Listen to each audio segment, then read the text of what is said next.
आज का वचन। पहला पाठ प्रेरित चरित अध्याय 3 पद संख्या 11 से 26। वो मनुष्य पेत्रुस और योहन के साथ लगा हुआ था, इसलिए सब लोग आश्चर्यचकित होकर सुलेमान नामक मंडप में उसके पास दौड़े आए।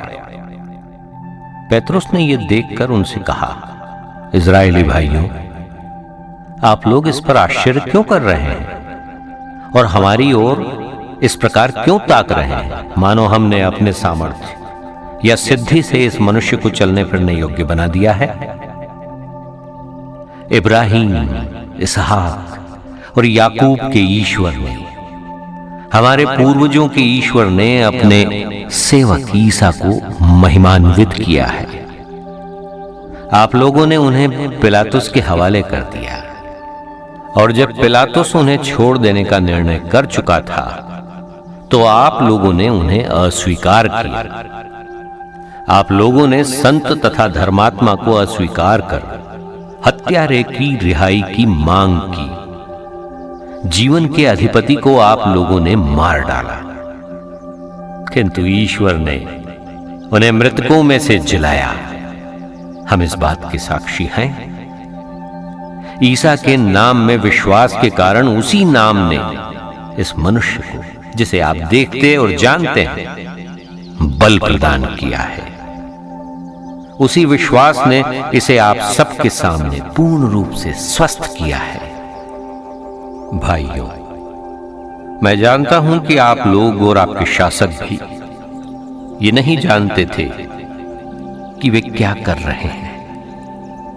ईश्वर ने इस प्रकार अपना वो कथन पूरा किया जिसके अनुसार उसके मसीह को दुख भोगना था, और जिसे उसने सब नबियों के मुख से घोषित किया था। आप लोग पश्चाताप करें और ईश्वर के पास लौट आए, जिससे आपके पाप मिट जाए और प्रभु आपको विश्रांति का समय प्रदान करे। तब वो पूर्व निर्धारित मसीह को, अर्थात ईसा को, आप लोगों के पास भेजेगा। यह आवश्यक है कि वो उस विश्वव्यापी पुनरुद्धार के समय तक स्वर्ग में रहे, जिसके विषय में ईश्वर प्राचीन काल से अपने पवित्र नबियों के मुख से बोला। मूसा ने तो कहा, प्रभु ईश्वर तुम्हारे भाइयों में से तुम्हारे लिए मुझ जैसा एक नबी उत्पन्न करेगा। वो जो कुछ तुम लोगों से कहेगा, तुम उस पर ध्यान देना। जो उस नबी की बात नहीं सुनेगा, वो प्रजा में से निकाल दिया जाएगा। समूएल और सभी परवर्ती नबियों ने इन दिनों की भविष्यवाणी की है। आप लोग नबियों की संतति और उस विधान के भागीदार हैं जिसे ईश्वर ने आपके पूर्वजों के लिए उस समय निर्धारित किया जब उसने इब्राहिम से कहा, तुम्हारी संतति द्वारा पृथ्वी भर के वंश आशीर्वाद प्राप्त करेंगे। ईश्वर ने सबसे पहले आप लोगों के लिए अपने पुत्र ईसा को पुनर्जीवित किया और आपके पास भेजा, जिससे वो आप लोगों में हर एक को कुमार्ग से विमुख कर आशीर्वाद प्रदान करे। यह प्रभु की वाणी है। सुसमाचार संत लूकास अध्याय 24 पद संख्या 35 से 49। तब उन्होंने भी बताया कि रास्ते में क्या क्या हुआ और उन्होंने ईसा को रोटी तोड़ते समय कैसे पहचान लिया। वे इन सब घटनाओं पर बातचीत कर ही रहे थे कि ईसा उनके बीच आकर खड़े हो गए। उन्होंने उनसे कहा, तुम्हें शांति मिले। परंतु वे विस्मित और भयभीत होकर ये समझ रहे थे कि वे कोई प्रेत देख रहे हैं। ईसा ने उनसे कहा, तुम लोग घबराते क्यों? तुम्हारे मन में संदेह क्यों होता है? मेरे हाथ और मेरे पैर देखो, मैं ही हूं। मुझे स्पर्श कर देख लो। प्रेत के मेरे जैसा हाड़ मांस नहीं होता।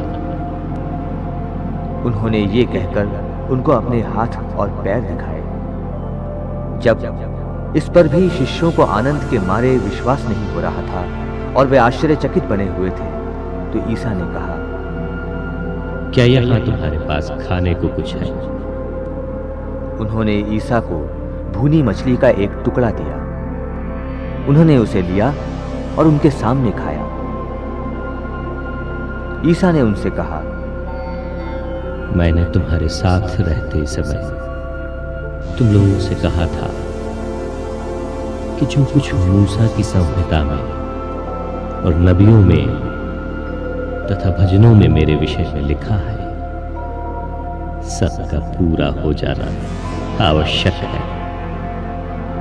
तब उन्होंने उनके मन का अंधकार दूर करते हुए उन्हें धर्म ग्रंथ का मर्म समझाया और उनसे कहा, ऐसा ही लिखा है कि मसीह दुख भोगेंगे, तीसरे दिन मृतकों में से जी उठेंगे और उनके नाम पर यरूशलेम से लेकर सभी राष्ट्रों को पाप क्षमा के लिए पश्चाताप का उपदेश दिया जाएगा। तुम इन बातों के साक्षी हो।